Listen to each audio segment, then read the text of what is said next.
Boa noite. Boa noite a todos. Pessoal que tá entrando aí agora. Adivinha o que eu tô curtindo aqui?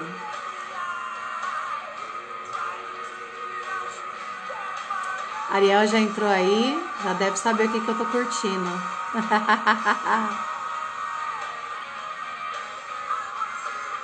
Já te coloco aqui, Ariel, deixa o povo ir entrando.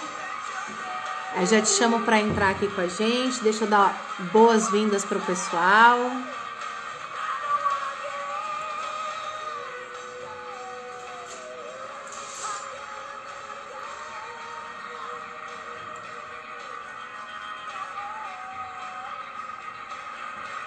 Vão curtindo aqui um pouquinho do som do Ariel Coelho, ó.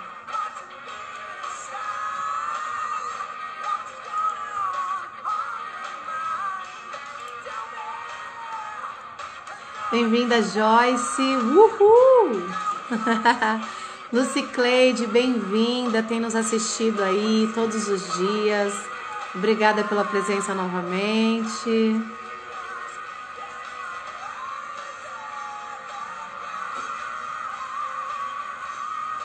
Já o Ariel vai entrar aqui com a gente. E a gente vai bater um papo muito legal sobre canto contemporâneo,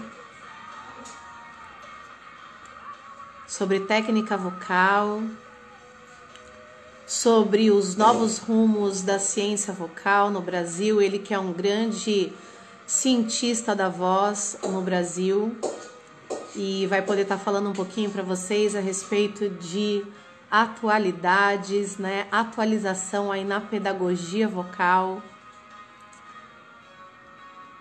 Bem-vinda, Aline.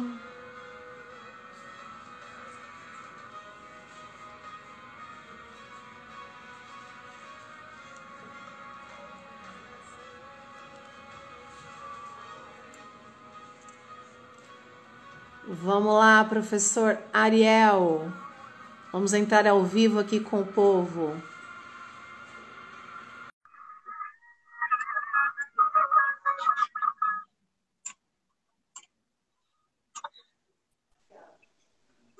Olá!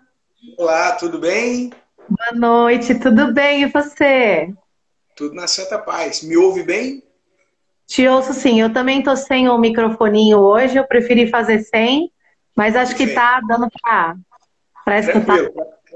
Para mim não tá dando aquele reflexo. Tá tudo bem, tá tudo ok. Que legal! E aí, como é que você tá? Estamos aqui enfrentando este momento, né, com muita calma nessa hora e devidamente isolados, né? Tá tudo indo nos takes. Agora, Carla, como é que tá sendo para você? Você tá trabalhando mais do que trabalhava? Cara, eu acho que todo mundo da nossa área, né? Tá trabalhando mais do que trabalhava, porque a gente tá assim, além das aulas. As aulas deram uma parada aqui no NASP, né? O pessoal preferiu aderir às férias agora, antecipar as férias de julho.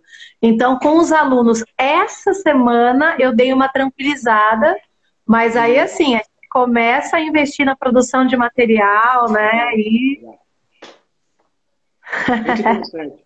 Bom, por outro lado, né, claro, tirando a situação horrível, né, vamos dizer assim, delicada, mas por outro lado, para nós que trabalhamos com canto e pedagogia vocal, enfim, e faz parte do nosso mundo já há algum tempo a questão do online, pelo menos agora a gente teve que se forçar a fazer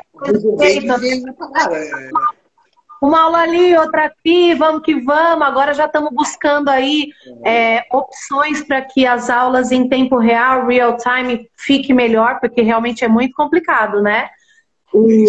A aula online em tempo real, né? Eu até estava conversando com o Liba ontem, a hora que a gente terminou a nossa live, a respeito de novas técnicas, assim, para se dar aula, porque é muito difícil, às vezes, você dar aula para um aluno em tempo real, quando a internet dele não é legal, né? E aí, eu acabei me adaptando, assim, até eu acho que eu comentei com você isso, com o esquema de troca de vídeos, que é muito legal. Isso, exatamente. Fica bem, a qualidade de aula fica bem da hora.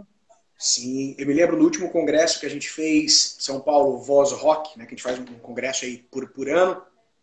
Eu me lembro que uma das temáticas era exatamente essa, né, os desafios. Lá a gente puxou a brasa para o assado da Voz Rock, mas era o desafio do ensino de voz pela internet.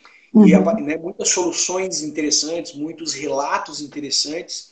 E dentre eles estava exatamente esse, a troca de material, né? Para a gente poder avaliar, entregar o feedback, às vezes gravar um vídeo de feedback, um áudio de feedback, mas enfim, essa troca, mais do que de repente o real time, porque o real time realmente depende de qualidade de transmissão de dados, de né? transmissão, exato. Verdade. A gente precisa se adaptar a isso, né? Mas é muito interessante, não temos mais para onde correr, isso é fato. É isso aí. Mas é muito legal, né? Nós somos totalmente adaptáveis, né? E você fala sobre isso com muita propriedade. Não, tem que ser. Adaptativa do ser humano, né? Em todos os sentidos, né? A gente precisa mesmo, exatamente. Não só para evoluir, né, enquanto profissional na sua área, mas nós precisamos nos adaptar até para poder, sendo romântico, né, a gente entregar os nossos ensinos, as nossas ideias para a pessoa lá que mora longe demais e nunca vai poder estudar com você. E você queria que ela estudasse com você um pouco e tal. Então, assim, não tem para onde correr. Ou a gente cede no bom sentido e investe nisso, ou fica romanticamente, não, eu não vou fazer, se quiser estudar comigo, que venha até mim, pô, aí... Tipo eu, né? A pessoa lá em Hortolândia vai buscar o Ariel lá em Santa Catarina. Santa Catarina, você tá agora? Nesse momento eu estou em Florianópolis, Santa Catarina. Florianópolis. Aliás, vamos falar um pouquinho a respeito de você primeiro aí, então, antes da gente entrar no tema principal da noite, né? Fala pra gente, para tirar a nossa curiosidade. Seu nome é Ariel mesmo? Não, meu nome só minha mãe falava assim quando eu estava braba, né? E no meu diploma de psicólogo também. Meu nome é Lauro Ariel. Lauro Ariel, sobrenome Coelho da Silva. Bem português, né? Coelho da Silva. E aí acaba que desde pequeno, já em casa e na escola, ninguém me chamava de Lauro. Ninguém. Só a minha mãe quando estava braba. Aí quando estava braba e dizia Lauro Ariel.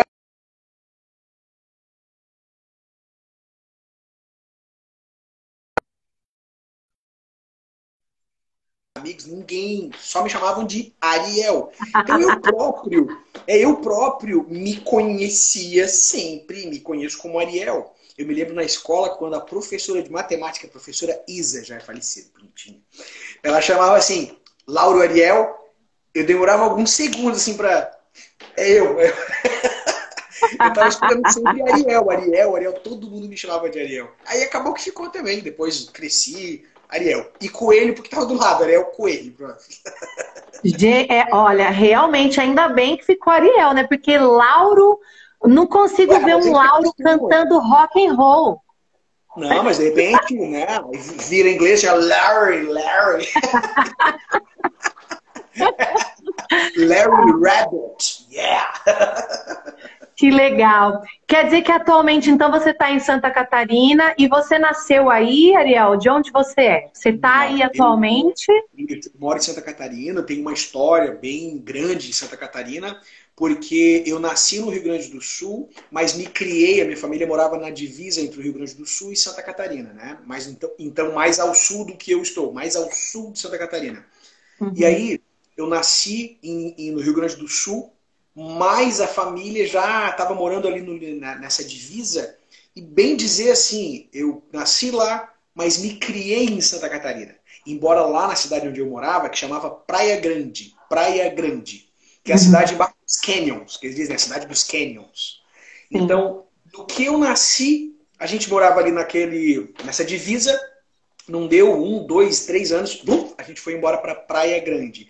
E nesse meio tempo, morava para cá, morava lá. É uma divisa, é o Rio divide os dois estados ali. Então, eu sou literalmente aquilo que no sul a gente brinca dizendo que é um cataúcho, que é um catarinense criado em Santa Catarina, mas que é gaúcho. Ou o contrário, não, um gaúcho que é catarinense. Enfim, eu sou um cataúcho. Mas eu moro, então, em Santa Catarina há muito tempo, muito tempo. Eu posso dizer assim, em tempo de vida, eu estou em Santa Catarina há muito mais do que no Rio Grande do Sul.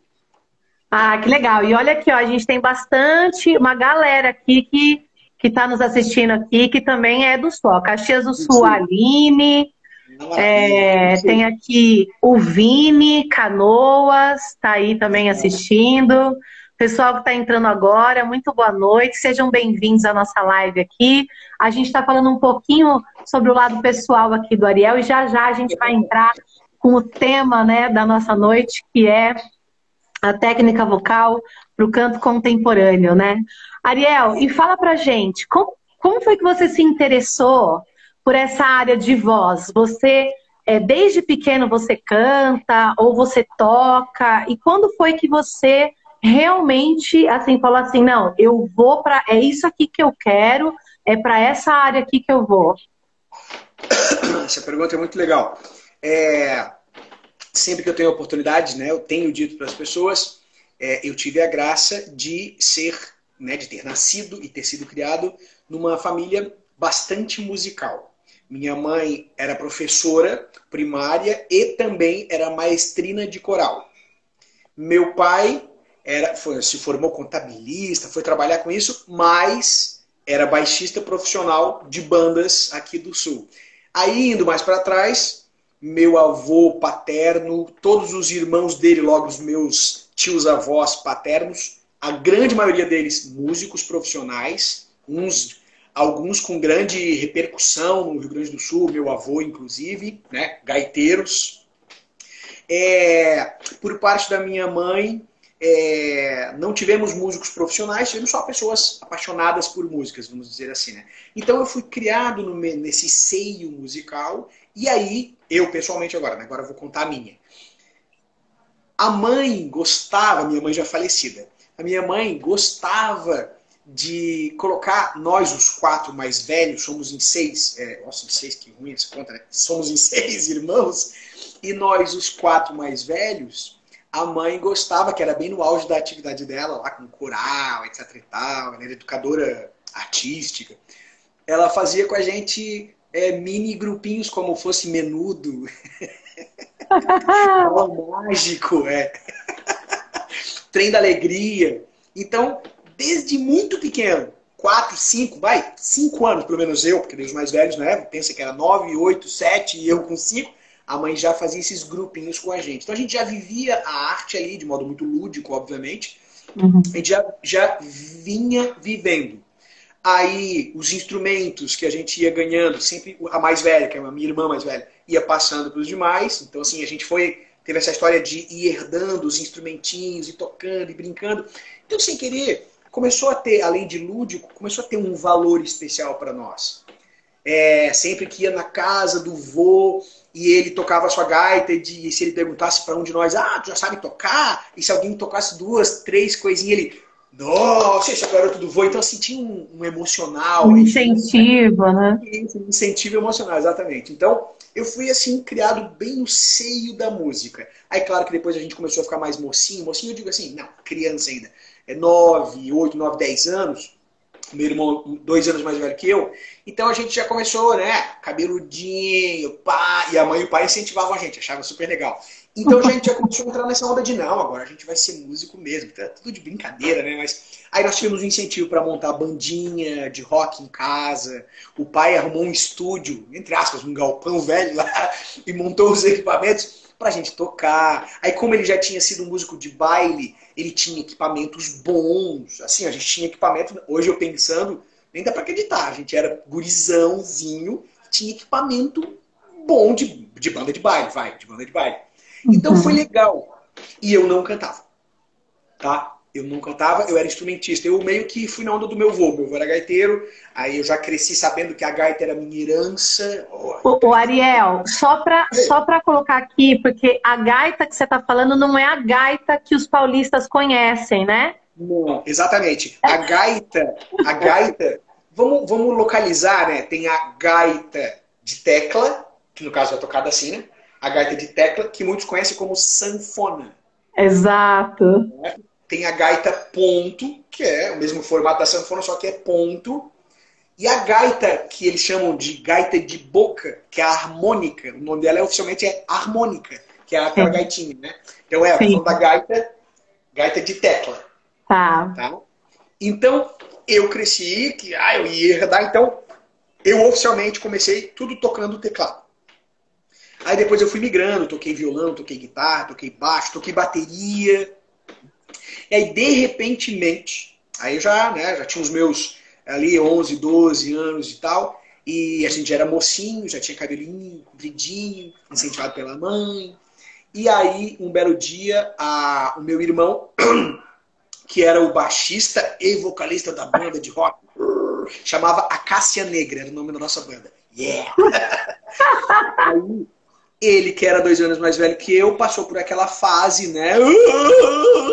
E não conseguia mais alcançar algumas músicas do nosso repertório. A gente tocava rock internacional e rock nacional, particularmente rock do sul, né? Que é bastante forte, ou era bastante forte. Aí o resumo da ópera é que ele não conseguia mais algumas coisas e ele começou a passar a bola pra mim. Eu era Você guria, era o mas mais novo. Você era o mais novinho. eu era mais novo, exato. Nossa, pra mim agudo era tô em casa. Então a gente começou a fazer esse bem bolado. E eu era o tecladista. Então tá, eu era tecladista, aí eu fazia umas horas, depois eu já passei pra guitarra, que era mais legal, que tava na frente, né?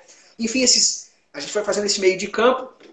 E aí eu sei que, isso pra mim é muito marcante, a primeira experiência que me fez pensar, ops, eu acho que eu vou virar cantor. Eu tinha ali uns 13 anos, eu acho. E aí nessa bandinha, que era uma bandinha, pensa comigo, contextualiza, era uma banda dos filhos de músicos já que eram conhecidos. Então tinha um apadrinhamento, a galera conhecia, sabe aquela coisa. Aí estávamos tocando numa festa muito legal, uma festa da cidade, no salão paroquial. Aí eu sei que a banda estava fazendo showzinho e aí tinha uma música lá que o meu irmão não ia dar conta. E a gente estava no ensaio dizendo, vai agora, vamos fazer, não vamos fazer. Aí ele falou, cara, só se tu cantar. Eu falei, mas eu não sou vocalista, cara, que isso? Aí, beleza. Aí ele deixou quieto. E no dia do showzinho, ele me chamou. Simplesmente, galera, agora eu vou chamar aqui na frente um cara pra cantar a música essa aí, que é a música do TNT, pra quem é gaúcho ele conhece. Afinou na hora só, né? Caraca, mas aí eu fui, eu me encorajei e fui. Aí eu tava na guitarrinha, o outro guitarra era o solo, eu era o base, porque era tecladista, então tocava base de guitarra também, e fui cantar. Aí ali foi a primeira experiência que efetivamente, até onde eu lembro, que me fez sentir o veneninho. Aquele escorreu. Oh, que legal! A galera me deu uns feedbacks positivos, as menininhas olharam pra mim, enfim, foi assim. E aí, a partir daí, a gente começou Oriel, pô, tu vai ter que cantar mais músicas porque tu leva jeito e tu canta agudo, e enfim, aí começamos a trocar essa ideia. Aí eu fui assumindo o vocal da banda, começou a funcionar, aí eu soltei os instrumentos, eu comecei a virar performer, aí eu comecei, enfim, a banda começou a entrar nesse acordo de que, olha, é interessante, eu acho que você tem que ser o vocalista. Vamos inverter. Quando precisar cantar outras coisas, teu irmão canta, mas agora tu é o vocalista. E eu aceitei, eu achei legal, achei bonitinho. E aí, pronto, um belo dia nós fazendo um show bem legal, a banda já estava bem estabelecidinha. Claro, gente, tô falando de banda juvenil, né? Mas aí nós fizemos um show num festival grande lá no sul, chamava-se Boia Cross, não existe mais, eu acho, nem sei. E aí eu sei que tinha olheiros neste show, e a gente era gurizão, então a gente não tinha nada a perder, a gente se empolgava e fazia outras performances, a gente olhava as bandas gringas, né, no VHS, cara, vamos fazer assim, vamos sair correndo pra cima e pra baixo, vamos pular, vamos fazer um show, uhul! Aí eu sei que tiveram olheiros neste show, e eles nos convidaram, eu e o baterista, para entrar nessa banda. Aí, claro, também tem uma história de apadrinhamento, era uma banda já bem conhecida de bailes, mas que tinha trabalho autoral, tinha, não é DVD, né? Tinha vinil gravado. Enfim, daí eles pegaram eu e o batera, e o meu pai era amigo dessa banda, então tem um apadrinhamento aí. Aí daí pra frente eu já me via como vocalista, mas não assim tão sério, né? Mas enfim, não, agora eu sou vocalista, agora eu tô cantando em banda. Aí daí pra frente, né? Aquelas aventuranças. Ai, que legal. Mas é assim, pelo pouquinho que eu sei da sua história, a sua formação de início não teve nada a ver com voz, com música, teve? Tu diz formação em que sentido? Formação de graduação. Ah, sim. Não. Beleza. Então, daí pra frente, eu já era cantorzinho. Eu tava no ensino médio, né? Do fundamental pro médio. Beleza. No médio, estudante, né? Estou estudante de ensino médio e cantor. Quando chegou na época de fazer faculdade, e a nossa família nos incentivava muito a isso. Não interessa se você vai ser músico, você tem que estudar. Não interessa se você vai ser músico, você tem que estudar. Porque o Brasil é complicado, blá, blá, blá, blá, blá. Beleza. Então, eu optei por fazer uma faculdade de psicologia. Aí, claro, tem uma história por trás disso, mas por enquanto só basta saber. E você nunca fez aula de canto até esse ponto aí? Você nunca tinha feito aula de canto? Já tinha feito aula de canto. Antes de entrar na faculdade, eu já tinha feito aula de canto. Aula. Professor e tal. E, particularmente, canto, né, professores de canto lírico. Tá. Né, porque, imagina, no interior do estado de Santa Catarina, em intersecção com o Rio Grande do Sul. E aí, além desses professores que eu tive de canto lírico, professores me dando as instruções, enfim, porque eu era cantor de baile, etc. Eu também tinha, vamos dizer assim, como eu convivia com cantores de baile, além dos que da banda, eram todos muito bons, todos cantores muito experientes, empiricamente falando. Então, eu tive também essa convivência com eles, né? E faziam questão de me ensinar o que eu estava fazendo errado, ou seja, como é que era para fazer certo, daquele jeito deles de cantor de baile. O que na época, né, eu olhando hoje, penso, que bom, né, cara, que eu passei por essa experiência, que legal, porque eles falavam de um jeito totalmente empírico, ou seja, era um jeito assim, nada científico, mas funcional para eles. Aí eu ficava tentando copiar, enfim. Foi uma experiência legal, de um lado estudando canto lírico, mas não, né, para ser um cantor lírico. Não, estudando ali com o professor, que era professor lírico, então, e ele me ajudando. Vamos respirar, vamos fazer isso, coluna de ar, coluna de ar. Enfim, eu acho que eu nem entendia o que estava acontecendo. Aí, quando eu fui fazer a faculdade de psicologia, paralelamente com a faculdade de psicologia, aí pensa aí que eu estou falando, né, que eu tinha 17, 18 anos, eu já agora consciente, poxa, eu já sou cantor, já tinha mais de uma coisa gravada, eu assim, nossa, tá ficando sério o negócio, eu acho que eu tenho que levar mais a sério ainda. Aí eu fui fazer conservatório. Aí eu fiz conservatório de canto lírico. Aí a coisa começou a ficar séria, inclusive, né? Opa, agora eu tô no conservatório. E paralelamente na faculdade de psicologia, né? Então, essas duas coisas correram paralelo e eu não deixei de ser cantor de baile, então tinha essa outra coisa correndo paralelo. E pronto, tudo começou a entrar em choque, né? Tipo, eu na psicologia, estudando as coisas da psicologia, que por sua vez me provocavam com relação ao ensino de canto, que era bastante subjetivo em alguns pontos, na maioria. De outro lado, eu estudando agora oficialmente no conservatório, com professores fodões e tal, e muito sérios. Então, assim, toda uma carga de trabalho, de reflexão e de treino. E no meio disso tudo, não sei se a palavra é meio, mas no meio de tudo, eu precisando ser cantor prático, que cantava tudo. Cantava Sepultura e cantava Tunico e Tinoco. E se precisasse, cantava Let It Rain, Bon Jovi e Pavarotti. Tinha que cantar, era baile. Então, essa tríade foi me colapsando. E aí, enfim, né, o resto da história teve um momento em que eu tive que seguir um outro caminho. Puxa vida, que legal, né? Bom, eu tenho certeza que se a gente vararia a noite aqui falando das suas histórias, né? E da história da sua vida. Mas eu tenho certeza também que tem muita gente querendo as atualizações, tudo que você tem, assim, de novo para passar pra gente. Mas antes, só conta rapidinho assim, Ariel. Hoje, atualmente, por onde você tem circulado, por onde você já passou, levando as novidades, a nova pedagogia vocal, o curso de formação de canto contemporâneo que a gente tem, que você tem, Singing on the Road, que acho que é só digital, né? Só plataforma digital. Um curso digital. Legal. Todos os cursos que você tem. E por onde você tem andado, por onde você tem ido para levar? Conta só pra gente saber assim. Porque o dia que eu perguntei pra você assim, ó, a gente vai falar da onde você é, você brincou comigo assim, da onde que eu falo que eu sou do mundo, então conta um pouquinho desse mundão todo que você é, por onde você já passou. Eu herdei da minha época de cantora de baile, a gente é cidadão do mundo. Bom, eu estou sediado, né? O meu estúdio de trabalho é em São Paulo. Mas de lá, exatamente pela facilidade, de lá eu estico isso, continuo esticando para outros lugares. Então eu vou fazer, né, um resumão dos lugares que eu vou lembrar agora, que eu já levei ou o curso de formação ou algum desdobramento dele, um workshop de canto contemporâneo e fisiologia, um workshop, uma masterclass, enfim, né, para dar uma passeada. Vou começar pelo Rio Grande do Sul, para eu ir lembrando. Pelotas, Caxias, Porto Alegre, Canoas, deve ter mais algum no Rio Grande do Sul que eu estou esquecendo agora já, Montenegro, enfim, tá, vamos começar a voltar.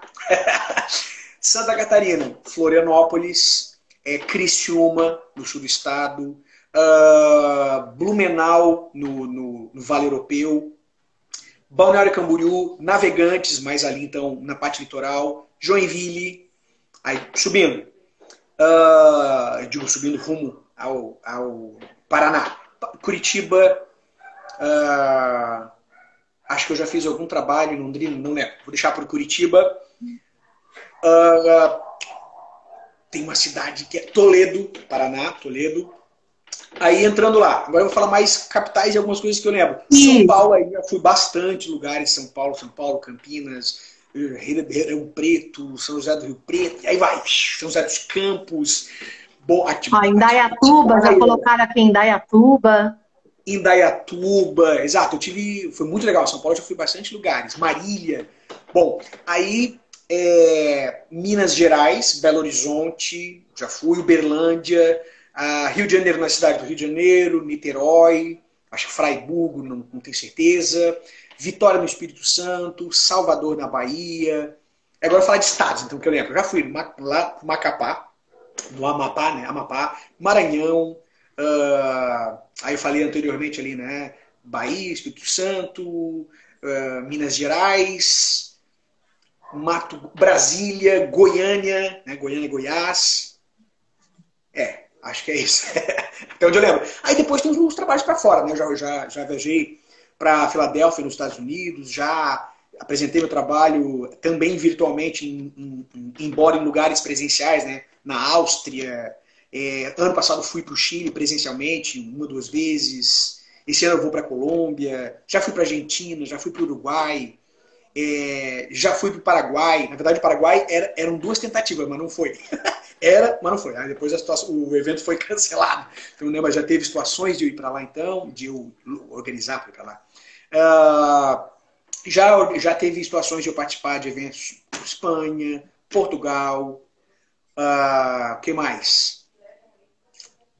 Falei da Colômbia, né? Falei que esse ano eu vou para lá. Esse ano, talvez, se tudo der certo, depende da situação que nós vamos, né, encarar aí, eu vou de novo para os Estados Unidos, apresentar no PAVA, que vai ser em Minnesota. Acho que é isso. Até onde que legal. É isso. Realmente, pode dizer que é do mundão. Rodou o mundão, né? Legal. Estamos indo. Olha só, o Gabriel tá falando para você vir para Hortolândia. Ele já veio, viu, Gabriel? Para Hortolândia. Deu um super curso legal aqui no NASP. Eu que intermediei a situação aí. Tem uma galera pedindo para você ir para as cidades deles. Aí, Bauru, eu li aqui. Legal. Ariel, vamos lá então entrar no... Bora. É isso aí. Vamos entrar no nosso tema da noite, porque o pessoal realmente está curioso aí para saber um pouquinho mais o que você tem a nos contar sobre as novidades aí do canto contemporâneo. Você pode ir falando que no meio eu tenho umas perguntinhas para te fazer, tá? Pessoal que já perguntou ao longo do dia, que eu já fui anotando aqui, manda ver. Maravilha. Bom, acho que é uma boa introdução falar que o canto contemporâneo, isso que a gente tem dito, canto contemporâneo, Canto contemporâneo, para não ser apenas uma armadilha semântica aí, o termo, né? Canto contemporâneo, ele resulta, o termo, ele resulta da ideia de que o cantor, certo? Cantor, a cantora atual, ao fazer o que faz, lança mão, executa várias técnicas, vários sons que nós sabemos, com base nas pesquisas de fisiologia, que são ajustes fisiológicos que esses cantores vão fazendo. Então eles vão passeando nesses ajustes fisiológicos e resultando em sons diferentes ao longo ali da sua música.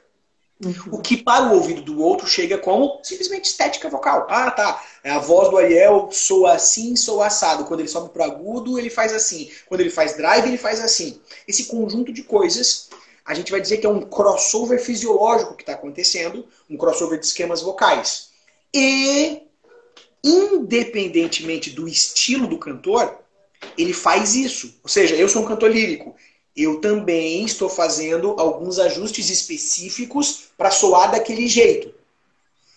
E a depender do estilo de canto, de música, há uma aceitação maior ou menor, de maior ou menor plasticidade estética.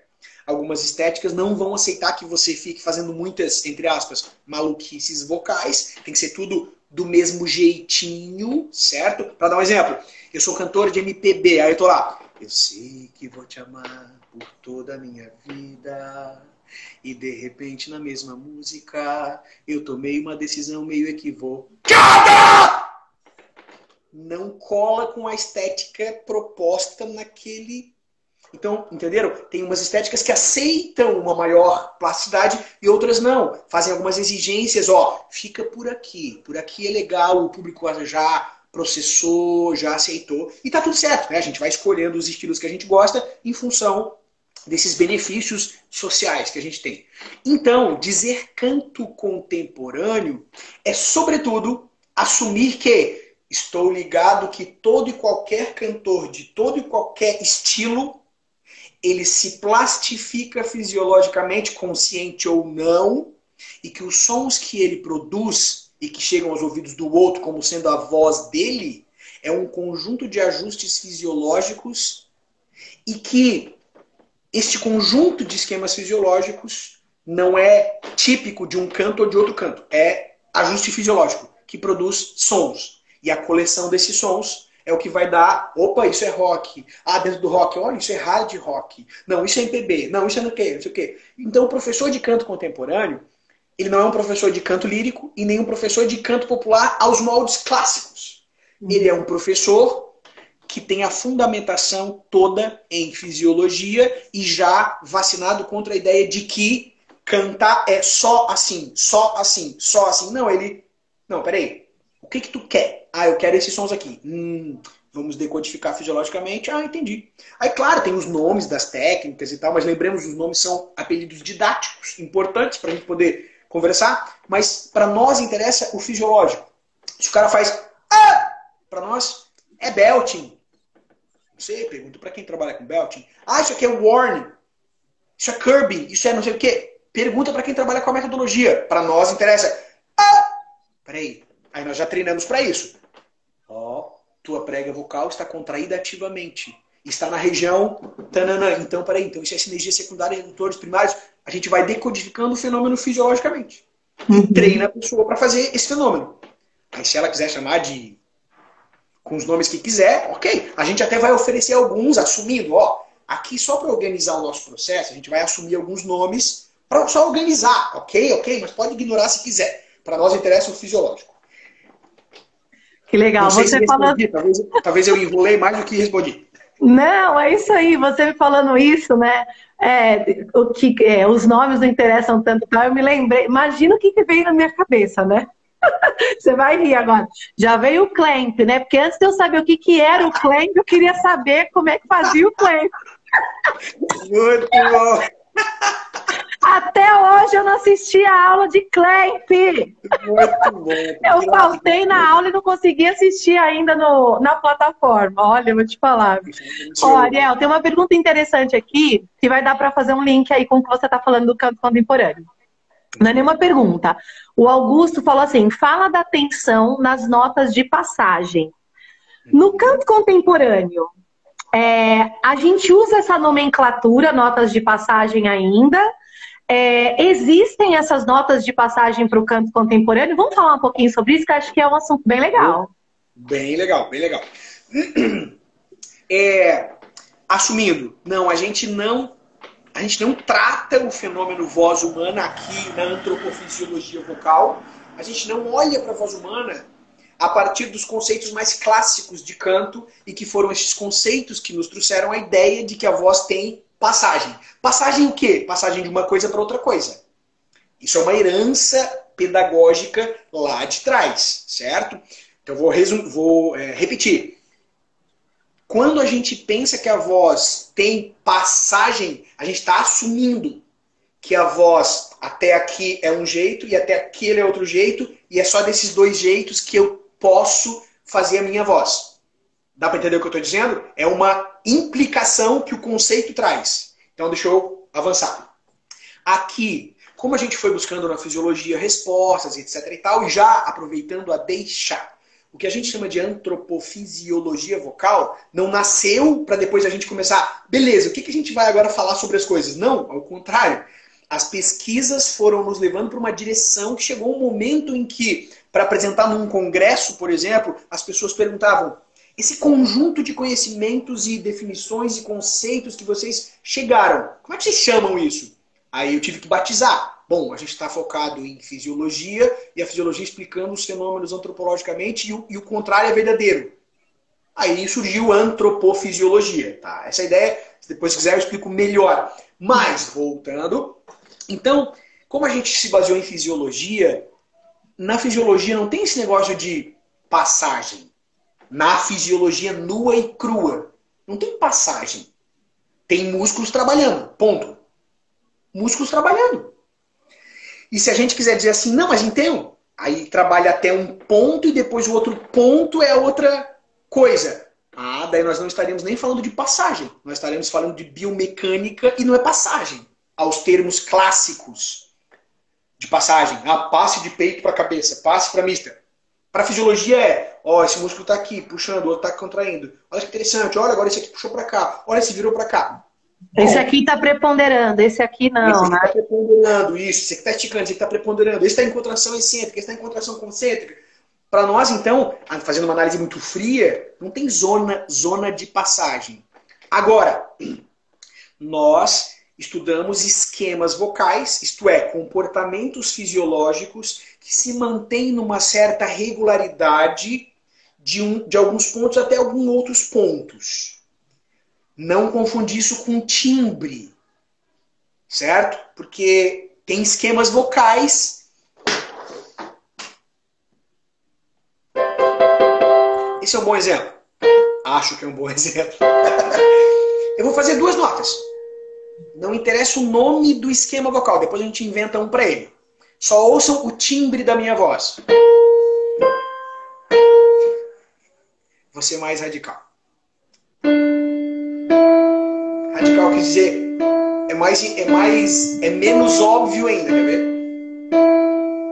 Ouçam a minha voz.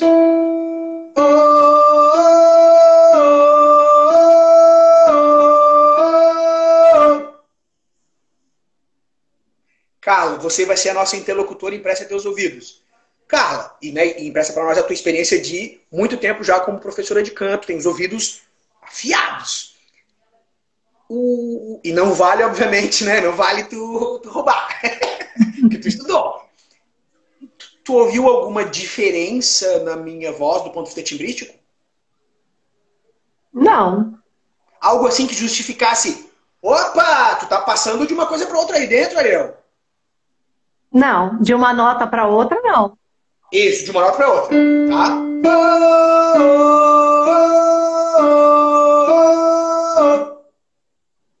Para nós, e agora, claro, a Carla tá ligadíssima, para nós, em função da mecânica fisiológica que nós já verificamos, a primeira nota está numa região de sinergia de adutores primários, cujo TA externo é preponderante, E na segunda nota, está na região de sinergia secundária, cujo músculo CT é o músculo preponderante dos adutores primários. Tá, e daí? E daí que mudou a mecânica. 2. Mas o timbre tá igual. Nós não caímos, cuidado, nós não caímos muito na coisa do timbre. Claro que a gente entende que resulta em sons, mas a gente vacinou-se contra essa ideia. Aí, continuando. Nos dois casos, a prega vocal, aqui neste momento representado pelo músculo tireoaritenoide interno, não o externo, o interno está contraído ativamente nos dois casos. E aí sim, a timbrística que chega no ouvido do outro está muito mais relacionada com aceleração de partículas, etc. Aí iria para a física acústica. Nos dois casos eu estou fazendo a manutenção da prega vocal ativa. Mas do ponto de vista mecânico de quem está sendo responsável por permitir que a minha laringe... não é nem permitir que a minha laringe, é configurar a minha laringe, minha glote, mais pontualmente falando, para vibrar em tantos hertz. Em tantos hertz, vibrar no caso da prega vocal, né? São músculos que não são a prega vocal em si, ou seja, num preponderou o TA externo, mas o CT era coadjuvante. No outro, o CT agora já é o preponderante, mas o TA externo é o coadjuvante, o preponderante nesse caso. E mais, mudou a configuração dos músculos firmadores. Até antes, os firmadores estavam num nível de tensão para poder dar suporte para a prega vocal manter-se nessa condição de contração ativa. Um tom para cima, nessa região, estou falando de Mi3 de um teclado de 5/8, Mi4 de um piano, a musculatura firmadora, para quem gosta de fisiologia, formada pelos músculos cricoaritenoides laterais, músculo interaritenoide transverso, músculos interaritenoides oblíquos, ou seja, esse conjunto de músculos posteriores, aqui eles estavam numa tensão X. E para eu subir para essa nota e eu não soltar a prega vocal, não soltar a prega vocal, ela precisa aumentar a tensão do firmador. Para nós, friamente, opa, mudou a configuração fisiológica. Então, para nós, o resumo da ópera. Mudou dois esquemas vocais aí. Mas o som? A gente vai mapear o fenômeno em função da biomecânica dele. E lembremos, senhoras e senhores, Carla, me permita um último detalhe. Claro. Quando a gente fala de voz humana, e entende que a voz humana é produzida com inflexões tonais, são fenômenos físicos, não é fenômeno subjetivo. Quando faz isso, são músculos fazendo o trabalho deles e fazendo a prega vocal vibrar nessa frequência e produzir isso aqui. Então, para nós, recorrer à nota... Olha quanto faz. Quando aqui, matematicamente falando, a gente vai lá, Ariel, tu fez um Ré, que o pessoal da música diz que é o Ré 4 do teclado 5/8, Ré 5 do piano, e que tem tantos hertz.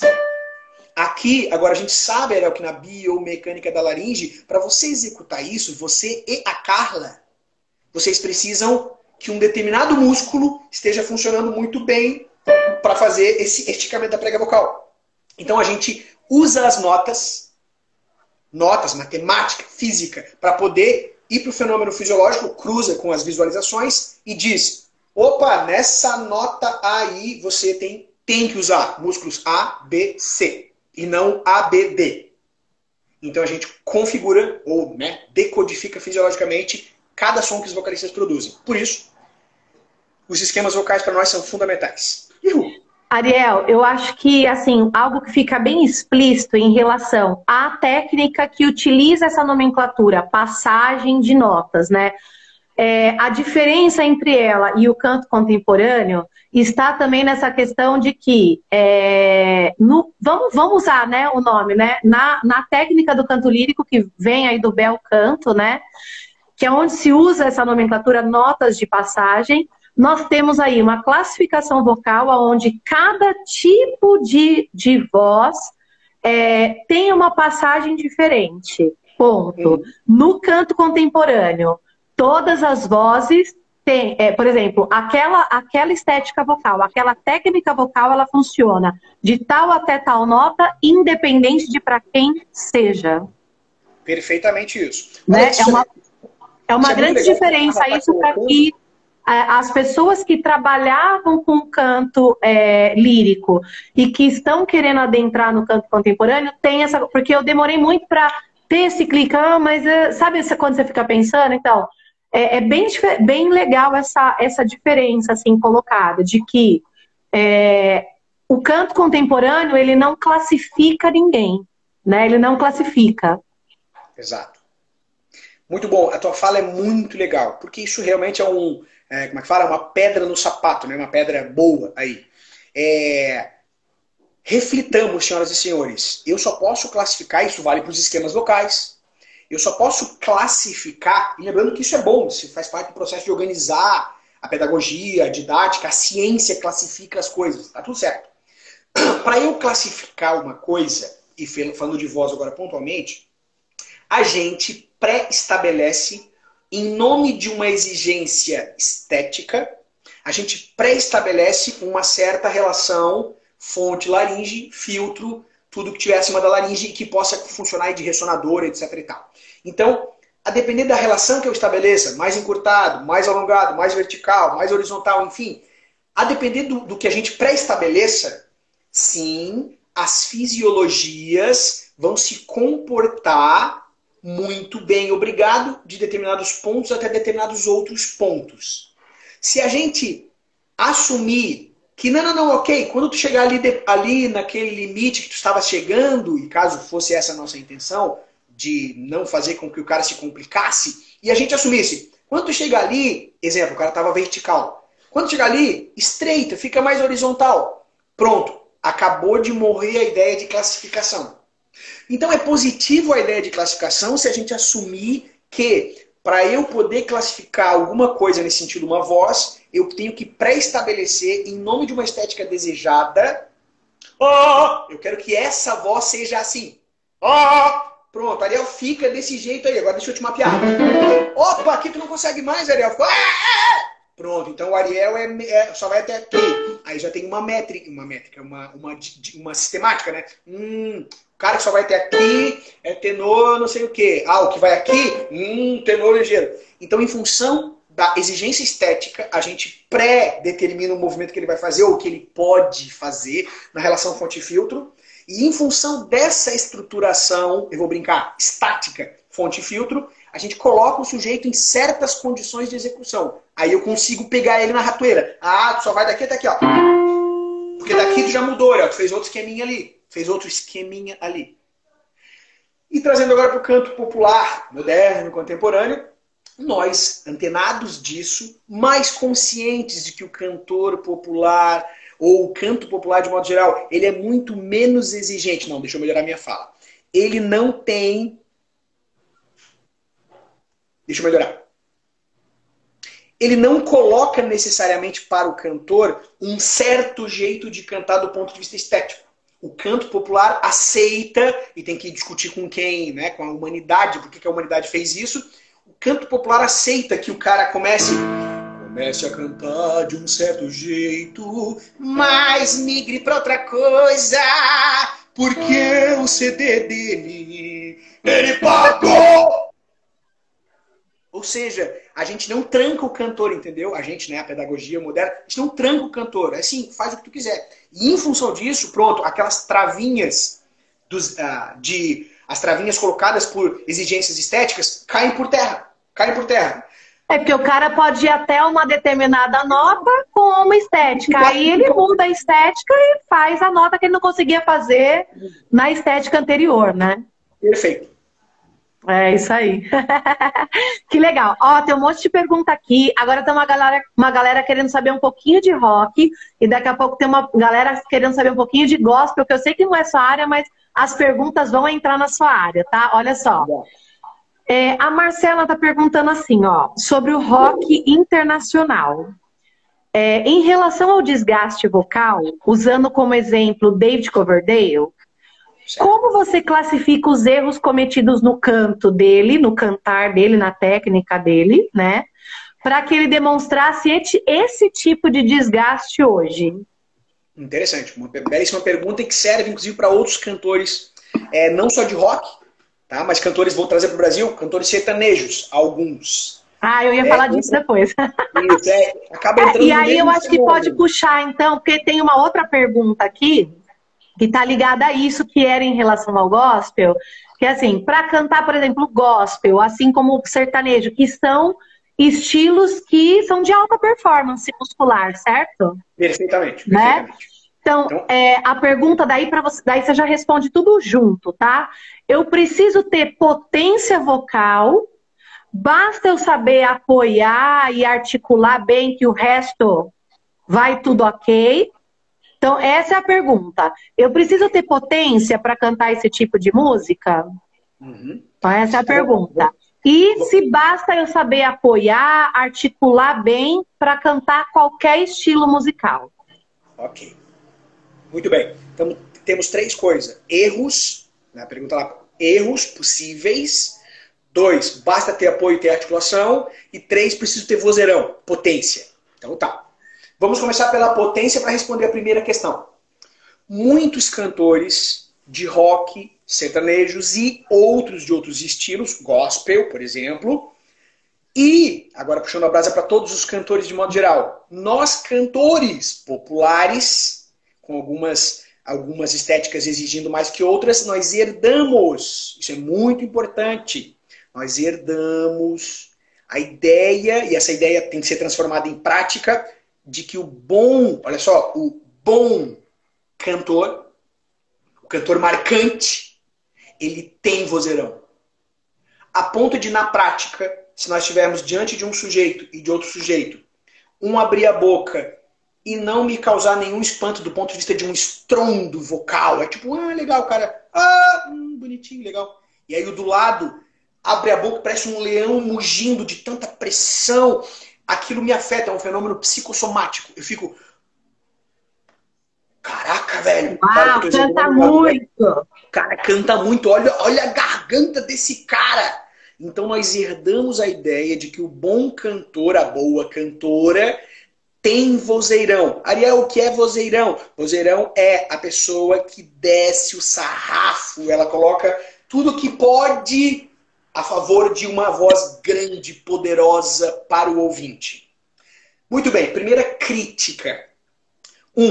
Nós somos cantores populares e nós trabalhamos com sistemas de microfonação. Microfone não é só um amplificador de voz. Microfone, para quem é engenheiro de áudio ou trabalha com áudio, sabe disso. É um transdutor de energia aerodinâmica que foi transformado em energia acústica. Agora ele transmuta a energia acústica para energia elétrica. Faz o que tem que fazer, fiozinho, amplificador, etc. e tal. E quando chega lá no outro lado, no caso de vocês aí, nas caixinhas de som de vocês, é como se fosse um zip, né, uma pasta zip aqui, captou, o meu celular captou. Ele zipa, transforma energia mecânica, né, acústica mecânica, em energia elétrica, faz o fiozinho, joga lá para a rede, blá, blá, blá, e quando chega na caixinha de vocês, no fone, sei lá, ele dezipa, e aí sim vocês ouvem a voz do Ariel. No caso de um show, isso vai para o microfone e vai para os PAs. Muito bem. Dito isso, eu preciso, como cantor moderno, contemporâneo, etc e tal, sabendo disso, eu tenho que estar consciente de que eu não preciso fazer a minha fisiologia laríngea pagar o preço do excesso de pressão subglótica para eu alcançar um excesso de pressão psicoacústica. Eu não preciso fazer com que a minha laringe pague esse preço para que eu entregue para o ouvinte aquilo que ele entende como sendo vozeirão. Eu tenho microfone para isso. E eu estou dizendo isso para vocês, inclusive, claro que eu sou muito suspeito, quando a gente foi estudar os drives, isso quebrou as nossas pernas, porque a gente ouvia e pensava sempre, nossa, os caras estão arrebentando tudo, eles estão se matando, rapaz, não é possível. Aí a gente começou a acompanhar os cantores, acompanhar por pesquisa e acompanhar mesmo cantores, né, escolados no negócio. E a gente ficava, não acredito que ele está fazendo assim, pequeno negócio, mas o que eu ouço na caixa de som, meu Deus, parece o demo. Já que a gente fala de gospel, sacanagem. Parece, o que é isso? Bom, o resumo da ópera é o excesso de pressão subglótica em nome de um excesso de pressão psicoacústica, volume, intensidade. Eu quero ocupar o ambiente todo com a minha voz, porque para mim quem canta bem é o vozeirão. A gente sabe que a laringe paga o pato. Mais cedo ou mais tarde, a laringe paga o pato. Poderia citar alguns cantores aqui que pagaram o pato, certo? Do rock, do gospel, do sertanejo, do lírico, inclusive, até começar a coisa a ficar funcionando, né, mais direitinho. E então, do gospel, então, nem se fala, né? Porque eu já posso falar com mais propriedade em relação a isso, porque, assim, nós temos muitos cantores com problema vocal e uma cultura na igreja de que se você não tiver um vozeirão, você não é um bom cantor e tudo mais. Se você cantar pequenininho... Oi? Aí você não está louvando. Você não está louvando, não está... então, você não tem um vozeirão, você não é uma boa cantora, né? Exatamente. E isso, assim, na realidade, o cantor contemporâneo, não é que ele não tenha, como você colocou agora há pouco, né? Não é que ele não tenha a potência necessária, porque se a gente utilizar a técnica do canto lírico, basta botar a pressão subglótica ali e nós vamos ter a potência, entendeu? A questão é que... Exatamente. A questão é que não se deve, né? A questão é que se eu quero ter uma saúde vocal, eu tenho que me poupar, muscularmente falando, né? Veja bem, gente, não é que não pode, é que como a Carla está colocando, você tem que ficar muito atento à necessidade de te condicionar muito bem para suportar e não comprometer a tua saúde, e, esse para mim é fundamental, e se tu queres plástica, se tu quer sair da técnica A para B, para C, para D, para incrementar a tua força dramática no mundo do canto popular, que tem um monte de ornamentos, um monte de coisa, ou seja, se tu quer que a tua plasticidade fisiológica seja garantida, não dá para trabalhar com vozeirão esperando isso. Essa é a jogada. Se tu trabalha com menos pressão, e ninguém tá falando que é para fazer assim, gente, não tem nada a ver com isso. Menos pressão quando comparado com o vozeirão. Quando o vozeirão acústico. Se você, então, trabalhar com vozeirão, você diminui, isso é física, gente, você diminui a capacidade de movimentação biomecânica da tua laringe. E se tu regula essa pressão, você dá para a laringe essa chance de, opa, agora é legal, agora eu consigo fazer assim, eu consigo fazer assado. As outras estruturas que participam ou podem participar desses ajustes plásticos ficam mais à vontade. Então, nós temos essa problemática do vozeirão. Ariel, como eu identifico que as pessoas usam o vozeirão? Uma maneira bem prática. Bem prática. Quando você olhar no show, se o cantor começar a fazer com o microfone assim, ó, ele está trabalhando com a cultura do vozeirão. Ele está buscando equalizar o excesso da pressão dele, porque, claro, ele é um músico, tá ligado, que vai estourar na caixa, ele equaliza o que está saindo na caixa usando o microfone. É errado. É errado. Ariel. Queira manter a plasticidade, ok? Diga. E muitos também cantores, principalmente famosos, né, que já têm uma carreira tal, quando a gente vê fazendo esse tipo de coisa, além de ele estar trabalhando com a cultura do vozeirão, pode ser, por exemplo, eu conheço cantores que já sabem, que já têm o conhecimento de que a cultura do vozeirão, para aqueles que cantam qualquer estilo que não seja música erudita, vai ter que pagar o pato. Só que às vezes o cantor já está tão lá na frente, já pagou tanto pato muscularmente falando, que ele não consegue mais ajustar a musculatura dele para que ele consiga diminuir essa pressão. Se ele diminuir essa pressão, a musculatura não funciona mais. Aí nós precisaríamos fazer o que com o sujeito? Habilitar nele estes controles finos, né, da sua fisiologia laríngea para produzir os esquemas vocais, os ajustes fisiológicos, exatamente tirando essa condição de escravização da musculatura só na pressão. E sim, a Carla tem total razão. Rola uma expertise desses sujeitos que vão se desenvolvendo e se tornando orgânico esse tipo de ajuste, laringe trabalhando com pressão, e aí quando a gente vai regular eles, por exemplo, digamos, a Carla é essa cantora e a Carla vem fazer aula, e aí eu coloco a Carla naqueles fones de controle. Num primeiro momento, a Carla se desregula toda. Não funciona mais. Nossa, Ariel, que isso, estranho. Então, sim, eu passo muito por isso aqui, muito por isso, porque todos vêm, todos os que cantam gospel, né? Eu tô falando por isso aqui porque eu trabalho numa instituição cristã, né? Então, a maioria vem para mim com esse problema, né? E muitos não estão dispostos. Deixa eu só falar uma coisinha. O Instagram não vai deixar a gente continuar essa live nós vamos cair, e aí, se vocês quiserem retornar, todos retornam para que a gente possa continuar o assunto. Tudo bem para você, Ariel? Yeah. Então tá bom. Bom, aí eu continuo falando que a gente vai cair em 5 segundos, tá bom? Então Mas já vamos fechar e entramos de muitos novo. não querem pagar o